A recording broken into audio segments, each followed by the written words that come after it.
తండ్రి అయిన దేవుని నుండియు ప్రభువైన యేసుక్రీస్తు నుండియు కృపా సమాధానములు మీకు కలుగునుగాక.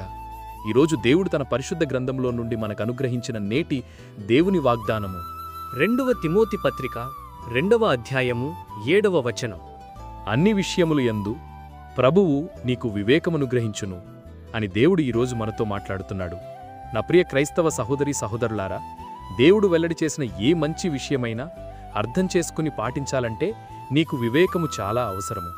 నీవు ఎప్పుడైతే ఆయన మాటలు ధ్యానించి ఆయన ఉపదేశము ఆలకిస్తావో అప్పుడు ప్రభువు నీకు వివేకమనుగ్రహిస్తాడు. అయితే దేవుడు అనుగ్రహించే వివేకము నీవు పొందుకుంటే గద్దింపునకు లోబడతావు, దుష్టత్వమును విడిచిపెడతావు, దేవుణ్ణి వెదుకుతావు మరియు ఆయన్ను లోతుగా తెలుసుకుంటావు, చక్కగా ప్రవర్తిస్తావు, దీర్ఘశాంతము కలిగియుండి సంతోషకరముగా జీవిస్తావు.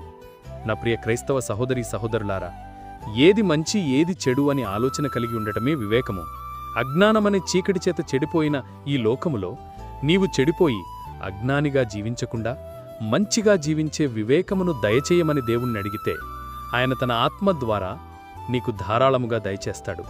ఆ వివేకమును పొందుకున్న నీవు వాక్యానుసారంగా జీవించే లక్షణాన్ని కలిగి అనేక మందికి మాదిరుంటూ ఆనందకరంగా జీవిస్తావు.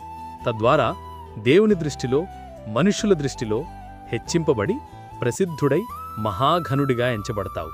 అట్టి కృప దేవుడు మనందరికీ అనుగ్రహించి ఇట్టి నేటి దేవుని వాగ్దానం మీ అందరి జీవితాల్లో నెరవేరబడునుగాక.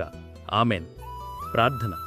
మహాపరిశుద్ధుడైన మా దేవా, దయగల మా తండ్రి, నేడు మీరు మాకు అనుగ్రహించిన ఇట్టి వాగ్దానాన్ని బట్టి ముందుగా మీకు వేలాదిగా స్తోత్రములు చెల్లిస్తున్నాను. గడిచిన ఉదయకాలం మొదలుకుని నేటి ఈ ఉదయకాలం వరకు నీ కృపలో మమ్మల్ని ఇంతవరకు కాచి కాపాడినందుకై, మమ్మల్ని ఇంతవరకు సజీవుల లెక్కలో ఉంచినందుకై వేలాది స్తోత్రములు చెల్లిస్తున్నాను. ఈరోజు మేము చేయబోతున్న పనులన్నిటిల్లోనూ మా రాకపోకల్లోనూ మీరు మాకు తోడుగా ఉండండి. ప్రతి విధమైన దుష్టుని బంధకాల నుండి మమ్మల్ని విడిపించండి. ప్రతి విధమైన వ్యాధి, బాధ, బలహీనతల నుండి విడిపించి సంపూర్ణ స్వస్థత అనుగ్రహించమని ప్రార్థిస్తున్నాను. ప్రతి ఒక్కరి కుటుంబాల్లో ఆర్థిక ఇబ్బందుల నుండి లేవనెట్టి క్షేమాభివృద్ధిని దయచేయమని ప్రార్థిస్తున్నాను.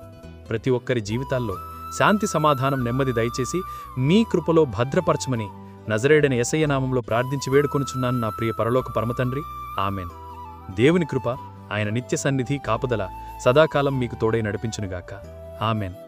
నా ప్రియ క్రైస్తవ సహోదరి సహోదరులారా, మన ఛానల్లోని దేవుని వాగ్దానాలు మీకు ఆత్మీయంగానూ ఆశీర్వాదకరంగానూ ఉన్నట్లయితే మన ఛానల్ని సబ్స్క్రైబ్ చేసుకుని అనేకులకు ఈ వాగ్దాన సందేశాన్ని షేర్ చేయవలసిందిగా ప్రభు పేరిట మీ అందరికీ ప్రేమపూర్వకంగా మనవి చేస్తున్నాను.